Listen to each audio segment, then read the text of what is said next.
No one in the Council of Stellar Nations believed the reports at first. The transmission had arrived from the frontier, a garbled distress call punctuated by screams and static. The final words were almost drowned by the howling of alarms. It came from the black, monolithic, impossible, gods help us. Then silence.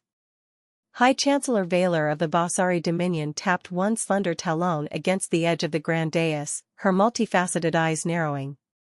Around her, the other delegations, shrouded in shimmering holographic forms, murmured in disbelief. A vessel of that magnitude cannot exist, rasped the Morellan speaker, her voice like wind over ice. Not unregistered. Not unobserved.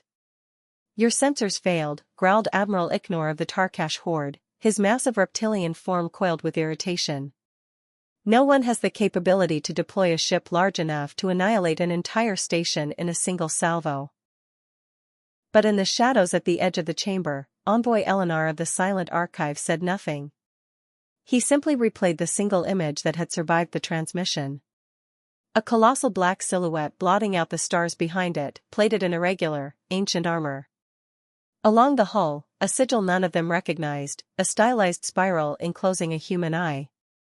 Humans, Eleanor said softly. The Terrans have returned. Gasps rippled through the assembly. The Terran Accord was a myth. A footnote in the archives of the archive itself, primitive mammals from an obscure blue planet whose civilization had supposedly burned itself out 1,000 years before.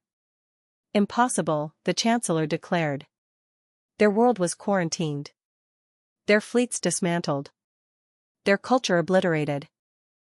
Eleanor turned his gaze slowly across the hall.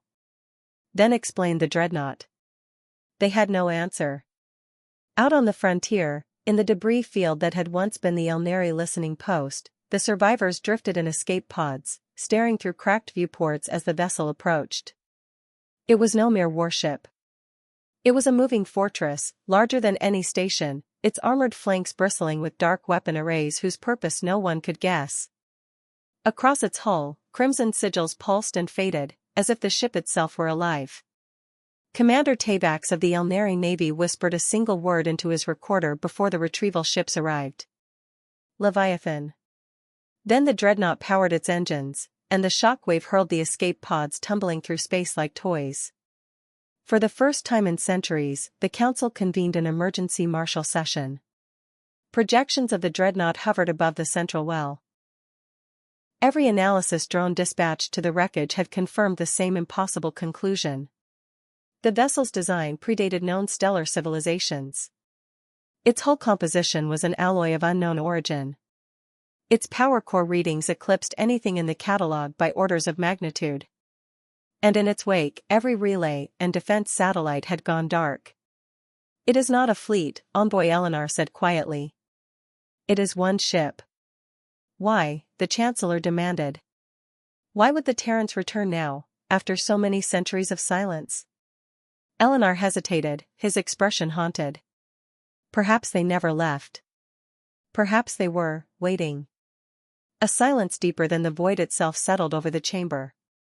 The Dreadnought did not transmit demands. It did not answer hails. It glided inexorably from system to system, disabling defense grids with a single volley of coherent energy that cracked orbital fortresses in half. When the Tarkash Horde sent a battle squadron, 30 warships bristling with mass drivers and antimatter torpedoes, the galaxy watched in real time as the Dreadnought obliterated them in under a minute. The final broadcast showed the flagship's bridge dissolving into white fire, the captain's last words etched into the annals of terror. They see us. After that, no one questioned its purpose. At the edge of known space, on the embattled world of Illirin's reach, planetary sensors finally recorded what lay at the core of the Dreadnought. In a moment of suicidal bravery, an infiltrator drone slipped through a widening fracture in the hull. It saw what no living being had witnessed in 1,000 years. A vast chamber lined with cryopods, each containing a human in ancient battle armor. Their faces were calm, their closed eyes untroubled. And in the center of the chamber, a throne-like interface cradled a single figure whose gauntlet hands rested on a command scepter. The drone tried to relay its feed, but before it could escape, a beam of cold, white light swept across it, and it ceased to exist. But a single fragment of the recording survived. This is humanity's dreadnought. We do not come as conquerors. We come as judgment. Panic swept the galaxy.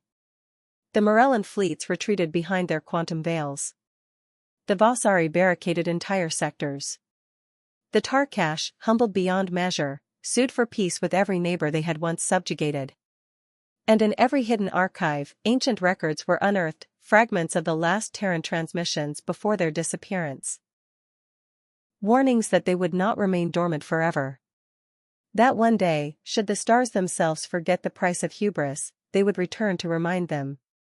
Chancellor Vaylor stood alone in the council chamber as the hologram of the dreadnought slowly revolved before her. She no longer doubted what they faced.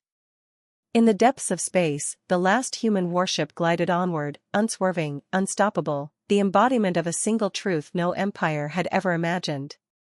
There are fates worse than conquest. And when humanity's dreadnought emerged, every empire discovered true terror.